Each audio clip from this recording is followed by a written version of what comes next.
వేలంలో కొనుగోలు చేసిన తర్వాత అందుబాటులో ఉండని విదేశీ ప్లేయర్లను నిషేధించాలని Sunrisers Hyderabad CEO Kavya Maran IPL మీటింగ్లో డిమాండ్ చేసింది. గాయంతో దూరమైతే ఫర్వాలేదు కానీ ఇతరత్రా కారణాలతో సీజన్కు అందుబాటులో లేకపోతే సీరియస్ యాక్షన్ తీసుకునేలా నిబంధనలు చేయాలని సూచించింది. శ్రీలంక ఆల్రౌండర్ హసరంగ కారణంగానే కావ్య ఈ వ్యాఖ్యలు చేసిందని తెలుస్తోంది. గత వేలంలో హసరంగను సన్రైజర్స్ 1.5 కోట్లకు దక్కించుకుంది. కానీ గాయం కారణంతో హసరంగ ఐపీఎల్ 2024 నుంచి తప్పుకున్నాడు. అయితే 2023 వరకు ఆర్సీబీతో హసరంగకు 10 కోట్లు కాంట్రాక్ట్ ఉండేది. కానీ ఆర్సీబీ వదులుకోవడంతో వేలంలోకి వచ్చిన హసరంగ తక్కువ ధర పలికాడు. దీంతోనే అతను గాయం కారణం చెప్పి సీజన్కు దూరమయ్యాడని వాదన ఉంది.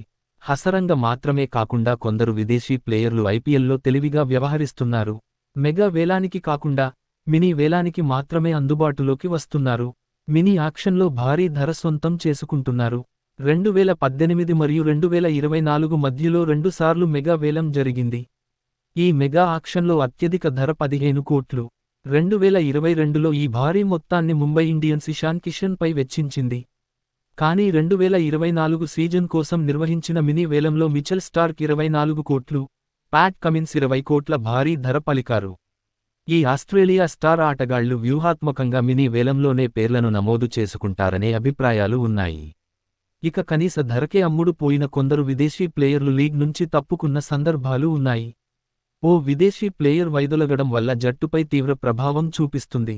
దీంతో విదేశీ ప్లేయర్లపై నిబంధనలు విధించాలని కావ్య మారన్తో సహా అన్ని ఫ్రాంచైజీలు సమావేశంలో ఏకాభిప్రాయానికి వచ్చాయి.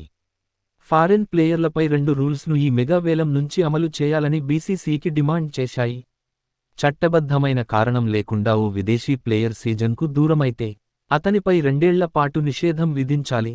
చట్టబద్ధమైన కారణాలలో అంతర్జాతీయ క్రికెట్ మ్యాచ్లు, గాయం, ఫ్యామిలీ కమిట్మెంట్స్ ఉన్నాయి. ఇక మెగా వేలంలో పేర్లను తప్పనిసరిగా నమోదు చేసుకోవాలి.